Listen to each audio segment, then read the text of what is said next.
मैं 10-15 मिनट के लिए एक बात करना चाहती हूँ। मैं भी इस धर्म सभा में आज अपने जीवन की एक झांकी खोलना चाहती हूँ। बहुत मेरे पास निवेदन आए हैं, तो पता नहीं इस आज संवत्सरी के पावन अवसर पर, क्योंकि जाने अनजाने में जो मेरी दीक्षा का कार्यक्रम चला है उसमें कुछ गलती हुई हो, तो एक छोटी सी बच्ची, 8-9 साल की बच्ची, वो बच्ची मन में सोच रही है कि मैं मर के देखना चाहती हूँ कि मरने के बाद सबसे ज़्यादा मेरे मरने पे कौन रोता है। 8-9 साल की बच्ची ये बात सोच रही है कि मैं मर के देखना चाहती हूँ, मेरे मरने के बाद सबसे ज़्यादा कौन रोता है। और मैं दरवाजे के पीछे छिप जाऊंगी, बच्ची सोच रही है, मैं दरवाजे के पीछे छिप जाऊंगी और फिर सब घर के लोग ढूंढेंगे, क्योंकि बच्चे का दिमाग कितना, उतनी ही सोच हो सकती है। जब सब लोग ढूंढेंगे, नहीं मिलेगी, सोचेंगे मर गई है, तो फिर मैं दरवाजे के पीछे से झांक कर देखूंगी कि सबसे ज़्यादा कौन रो रहा है, सबसे ज़्यादा कौन रो रहा। समय निकल रहा है। बच्ची 5th 4th क्लास में थी शायद तब, अब 9th क्लास में आ गई। उसकी मौसी की बेटी को वैराग्य हो गया, ब्राह्मण परिवार में जन्म, जैन धर्म का कुछ भी नहीं मिला। मौसी की जो बेटी है उसके मन में साध्वी बनने का भाव, उसने अपनी सगाई भी तोड़ दी। वो बच्ची का मौसी की बेटी के साथ बहुत प्यार, और माँ से आकर कहती है, माँ, मम्मी, मुझे भी वो जो जैन साध्वी बनना चाहती है, पट्टी लगाने वाले महाराज होते हैं, गुरनी जी होती हैं, वैसा ही बनना है। तो माँ कहती, तुझे पता नहीं तेरे पापा कैसे हैं? पापा मिलिट्री में, पिता मिलिट्री में थे, उनको पता चलेगा तो वो तुझे भी जान से मार देंगे और मुझे भी जान से मार देंगे। बच्ची का दिमाग बहुत चल रहा था। पता नहीं, कुछ बच्चों के दिमाग कल्पनाशील होते हैं, कुछ ना कुछ कहानियां, कुछ ना कुछ कल्पनाएं। तो मन में एक भाव जगा हुआ था बच्ची के कि मुझे तो मौसी की लड़की के साथ ही जाना है, साध्वी ही बनना है। एक दिन माँ को कहा, मम्मी एक बात सुनो, कुछ ऐसा नहीं हो सकता कि एक मरने का क्रियाक्रम कर दो? ब्राह्मण लोग गंगा में स्नान करने के लिए जाते हैं, हम सब गंगा स्नान के लिए चलते हैं, और आप वापस आकर ये कह देना कि बच्ची गंगा में डूब गई है और मर गई। नानी, मौसी, माँ इस बात में शामिल हो गए। जो मंजूर होता है अस्तित्व को, घटनाएं वैसी बननी, क्योंकि अगर दिल में लगन हो तो आसपास अस्तित्व तुम्हारे सामने उसी मैटर को खींचना शुरू कर देता है। माँ को भी बात जच गई कि बच्ची का, और माँ के भाव भी अच्छे थे। गंगा स्नान, हरिद्वार जाकर वापस लौट कर आए और बच्ची को साध्वियों के पास लेकर आ गए। मौसी की लड़की भी और वो बच्ची भी साध्वियों के पास लेकर आ गए। घर जाके पूरे गली मोहल्ले में, गांव में ये कह दिया कि लड़की गंगा में डूब गई। जैसे मरने वाले का क्रियाक्रम होता है वैसा ही क्रियाक्रम, 13 दिन का शोक। रोने के लिए सब आ रहे हैं खूब अच्छे से, घर में रोना धोना चालू है।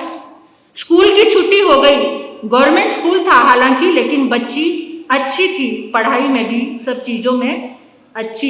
ये सरस्वती की, परमात्मा की कृपा थी कि बुद्धि का स्तर था जो बहुत अच्छा था। तो स्कूल की भी छुट्टी, सब रोने के लिए आ रहे हैं, चल रहा है क्रियाक्रम का सिलसिला। और वो माँ जब बच्ची से मिलने आती है तो वो बच्ची माँ से यही पूछती है, मम्मी मेरे मरने के बाद सबसे ज़्यादा कौन रोया? कैसे संकल्प पूरे हो जाते हैं, मेरे मरने के बाद कौन रोया? तो माँ कहती है, सबसे ज़्यादा मैं रोई, क्योंकि मैंने अपने हाथों से अपनी बेटी को मार दिया। खड़े खड़े गिर जाती हूँ, बेहोश हो जाती हूँ कि अब वो बेटी कभी मेरे घर में नहीं आएगी। मैंने अपने हाथों से अपनी बेटी को मार दिया। साध्वी जी महाराज को, गुरनी मैया को कोई बात नहीं पता कि इस तरह का ड्रामा नाटक होकर के लड़की हमारे पास आई है। लेकिन वो अक्सर, और बच्ची के भाव इतने उतावले थे, एक वीक में ही, एक हफ्ते में ही जो साधु जीवन की चीजें हैं वो सब याद कर ली। एक ही हफ्ते में 10वें कालिक सूत्र के 4 अध्ययन, 25 बोल, 33 बोल, प्रतिक्रमण, भक्तामर, सारी चीजें बहुत अच्छे से, जल्दी से साध्वी बना दो। तो गुरनी जी कहते कि साध्वी बनने के लिए माता पिता की आज्ञा बहुत जरूरी होती है। जैसे ही ये बात आती कि पिता की आज्ञा, बच्ची के पांव के नीचे से जमीन निकल जाती थी कि पिता और आज्ञा, ये तो बहुत असंभव है, ये कैसे संभव होगा। समय निकला, हरियाणा में अंबाला बहुत बड़ा शहर है। जब भी कोई भी आचार्य भगवान इधर से जाते हैं तो वहाँ बहुत बड़ा उनका वेलकम किया जाता है। तो उस समय भी अंबाला में उत्तर भारत के प्रवर्तक बने थे भंडारी श्री पदम चंद्र जी महाराज। उनके उस वेलकम में, यानी चंद्र महोत्सव में 17 दीक्षा का आयोजन था। तो गुरनी मैया 6 साध्वियों ने उधर के लिए विहार किया। बच्ची भी साथ में ही थी। पहले तो दूसरे रास्ते से गए, लेकिन होनहार को जो मंजूर होता है, बच्ची किसी के घर में स्नान करने के लिए गई थी। जब सामने से आ रही थी तो पड़ोसी वो बाइक पे था और उसने देखा तो एकदम इतनी सी ही बात हुई कि एकदम जोर से बोलने लगा, ए गुड़िया गुड़िया, मुन्नी मुन्नी, मेरी बात सुन। क्योंकि बच्ची को मरे हुए 6 महीने हो चुके थे, 6 महीने हो चुके थे और पड़ोसी की नजरें पहचान लिया उसने। एकदम भागी हुई बच्ची तो ऊपर स्थानक में, वो स्थानक साध्वियों के लिए नया था, संघ से परिचय नहीं था।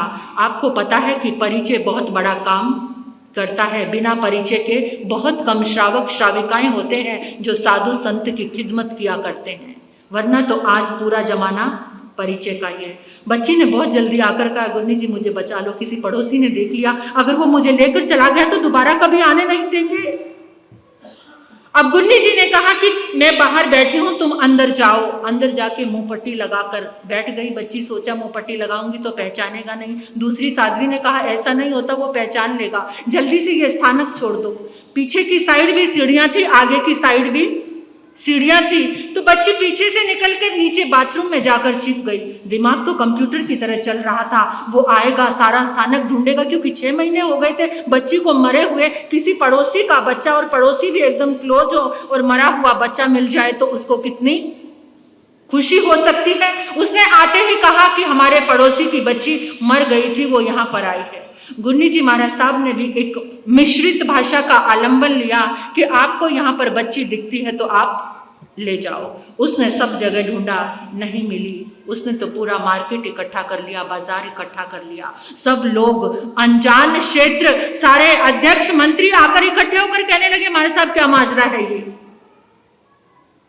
गुरनी जी महाराज साहब ने उनको एक तरफ ले जाकर कहा कि बच्ची माँ, नानी, मौसी की आज्ञा से आई है, लेकिन ये सब कुछ बातें थी, क्योंकि बच्ची ने उससे पहले जब दीक्षा की बात चली थी तो सब बता दिया था कि मैं घर से ऐसे मर के आई हूँ। गुरनी जी महाराज साहब की नॉलेज में वो बात आ गई थी। तो उसने पूरा मार्केट, बाजार इकट्ठा किया, तरह तरह के लोग होते हैं, पूरा स्थानक छान मारा। मैं तो वो बच्ची, यानी मैं ही बच्ची हूँ, वो बच्ची कौन है। तो स्थानक को छोड़कर किसी पड़ोसी के, यहाँ पर स्थानक में पड़ोस में कोई अजैन का घर था, वहां पर चली गई थी। रात के 11 बज गए। वहाँ अध्यक्ष मंत्री ने थोड़ी बात संभाली, महाराज साहब आप चिंता मत करो, मैं जैसे तैसे करके इस व्यक्ति को यहाँ से, सूर्य अस्त हो चुका था और अब ये ढूंढे कि लड़की कहाँ पर है। 11 बज गए रात को। मैं 11 बजे स्थानक में आई और स्थानक में आकर गुरनी जी ने मुझे ऊपर भी आने नहीं दिया, कहा नीचे से ही बड़े महाराज साहब के पास चले जाओ।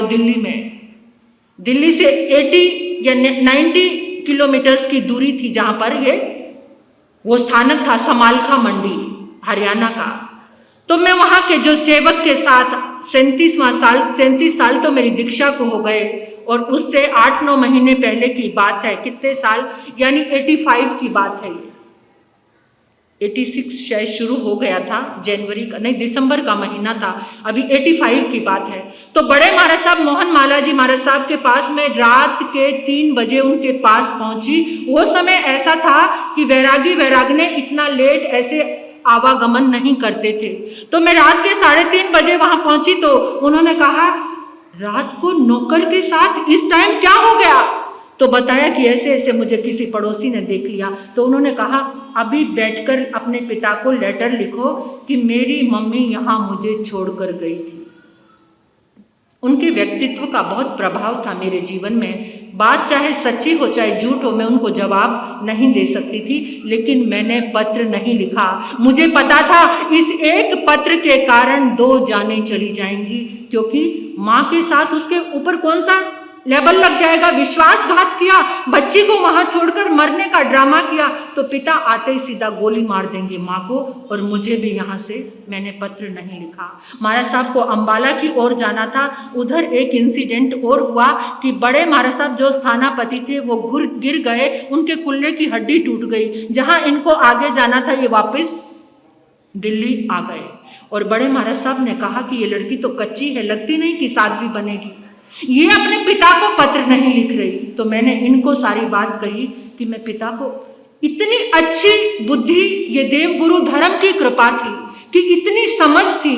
मैंने कहा नहीं, पत्र नहीं लिखूंगी, पापा मम्मी को मार देंगे आकर और मुझे यहाँ से ले जाएंगे, कुछ और काम करो। तो बैठकर माँ को बुलाया। सुनना ध्यान से, कहानी बहुत लंबी चौड़ी है, मैं किसी को सुनाना ही मुझे मुश्किल आता है, लेकिन चेन्नई वालों का बहुत मन था कि आपकी ये बात दीक्षा की हम सुने बिना नहीं जाएंगे। याद है, रोज याद दिलाते थे।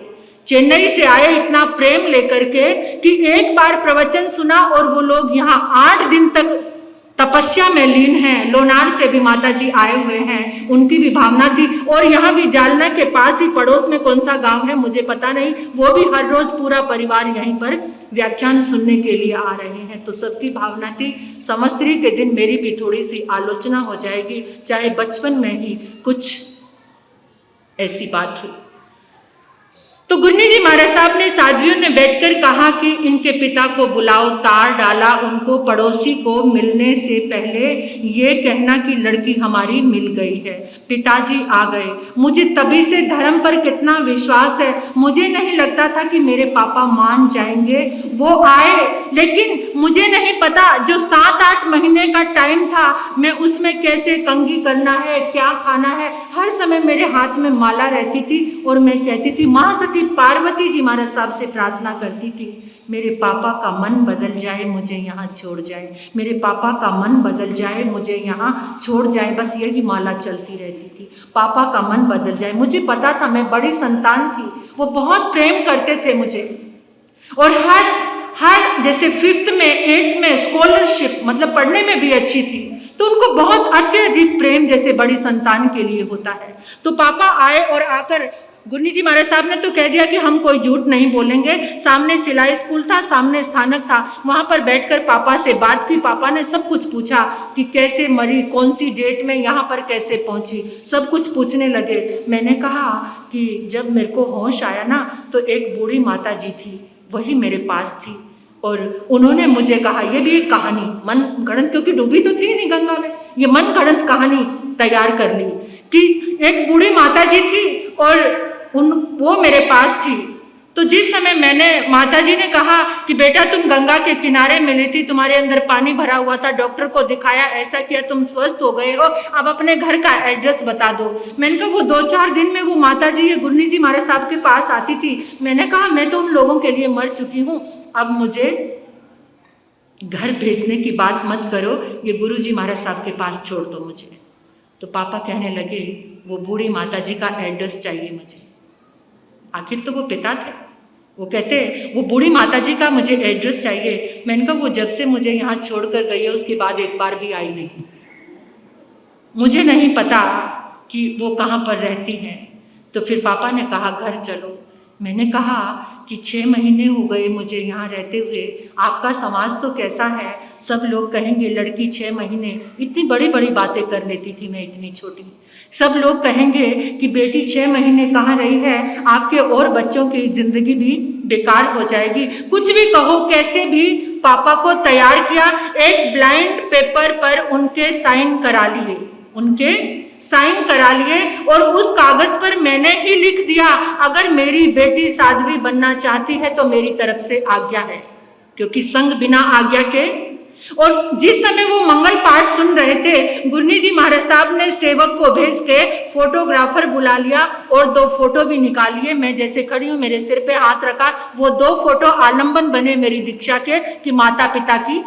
अब पिता तो चले गए, ये धर्म का प्रभाव था, उनका मन परिवर्तन हुआ। उन्होंने मुझे, मैं तो सोचती थी मुझे घसीटते हुए लेके चले, फिर उसके बाद वो चले गए। गांव के लोगों को पता चला, क्योंकि जो गांव में पापा के चाचा दादा, यानी मेरे जो दादा थे, वो गांव के सरपंच थे, बड़े अच्छे लोग थे, पंच लोग थे वो।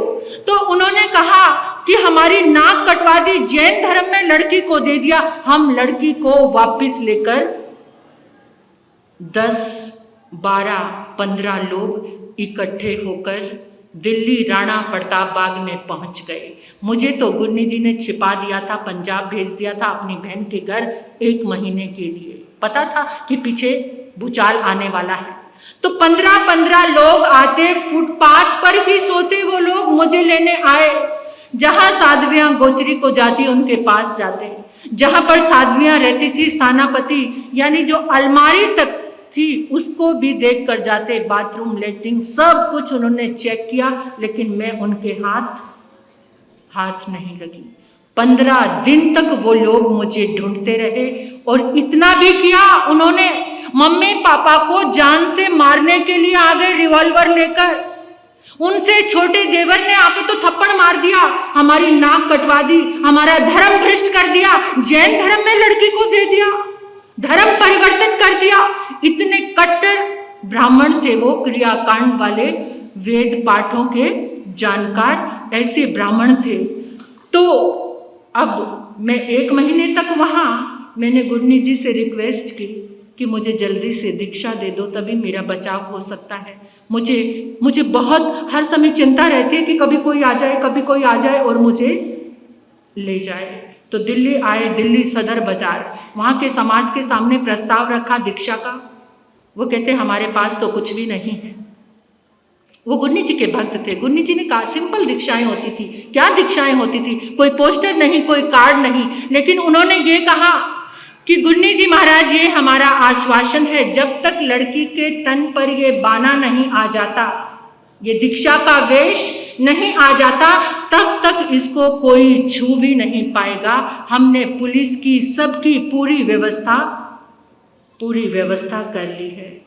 माता पिता घर से कोई भी नहीं आया, और मुझे तो एक ही रंग था, एक ही वैराग्य था। मुझे नहीं मतलब था कोई माँ आए, पिता आए, मुझे तो बस हर पल यही इंतजार था कि कब मेरे तन पर महावीर का ये वेश आए। 8-9 महीने के करीब शायद मैं वैराग्य अवस्था में रही हूँ, और मेरा अति पुण्य उदय हुआ। लेकिन मैं सबसे बड़ा धन्यवाद देती हूँ उस बहन को, जिसके माध्यम से मुझे ये मार्ग मिला, ये जिन दीक्षा मिली, जो निमित्त बने। मेरी माँ, पिता भी अपनी जगह सही थे, क्योंकि अपने बच्चों से मोह सबका होता है। आज मैं बड़ी होकर भी ये बात सोचती हूँ कि क्या मैं बड़ी होकर स्ट्रगल कर सकती थी? नहीं कर सकती थी। तो मैंने दीक्षा लेने के लिए ये झूठ और ड्रामे का आलंबन लिया। आप सभी की साक्षी में आज मैं इसकी, जहां से भी मैंने अच्छे काम के लिए झूठ का आश्रय लिया, अगर ये झूठ का आश्रय नहीं होता तो शायद मैं आज साध्वी नहीं हो सकती थी। मेरे अंदर इतना ताकत नहीं थी कि पिता से लड़ाई करने की, पिता से लड़ाई नहीं कर सकती थी। और पिता को तो इतना मोह था कि बीच में ही अपनी नौकरी को छोड़कर उन्होंने पूरी तरह से अपनी ज़िंदगी को कुछ अलग सा कर लिया था, और वो मेरे पास मिलने नहीं आते थे। अब तो माता पिता दोनों ही दुनिया से विदा हो गए हैं, वो कभी भी मुझे मिलने नहीं आते थे। जब रास्ते से हम जाते थे, ऑन रोड है मेरा गांव, जीटी रोड पर, पंजाब जाओ तो रास्ते में आता है सोनीपत के पास गन्नौर मंडी, तो वो मुझे स्थानक में मिलने आते और नीचे चेहरा करके हर समय आंसू ही बहाते रहते थे, रोते रहते थे। उन्होंने एंड टाइम तक भी मुझे साध्वी जीवन में स्वीकार नहीं किया। वो कहते थे मेरा जीवन बहुत दुखी है, तू ऐसे चली गई घर से। मैंने कहा कोई बात नहीं, आप गौर से सोच कर देखो, आपको बहुत बड़ा सुख मिलेगा, मैंने अच्छा काम किया है। लेकिन पता नहीं, मैं कहती हूँ जहाँ भी वो आत्मा है उनको भी धर्म मिले, शांति मिले। आखिर तो वो इस शरीर को संसार में लाने का माध्यम बने, तो उन्होंने मेरे जीवन पर उपकार किया। ये कहानी कथा मुझे लगता है कि पूरे जैन समाज में, जैन शासन में अब तक शायद ये एक ही घटना होगी कि किसी का मरने का क्रियाक्रम हुआ हो और वे फिर जैन साध्वी। फिर तो ये कहानियाँ इतिहास में रह जाएंगी। लेकिन आज इस कहानी को मैं आपके सामने बैठकर बता रही हूँ कि मरने का क्रियाक्रम होने के बाद भी आज मैं जैन साध्वी हूँ और मेरे पूरे जैन शासन का, आप सभी श्रावक श्राविकाओं का भरपूर स्नेह, आशीर्वाद, मंगल कामनाएं, संयम में सहयोग मिल रहा है, मेरे बाबा का आशीर्वाद मिल रहा है। तो मैं बहुत ही सौभाग्यशाली हूँ। आपने इस कहानी को इतने प्रेम से सुना, आप सभी का बहुत बहुत शुक्रिया, धन्यवाद।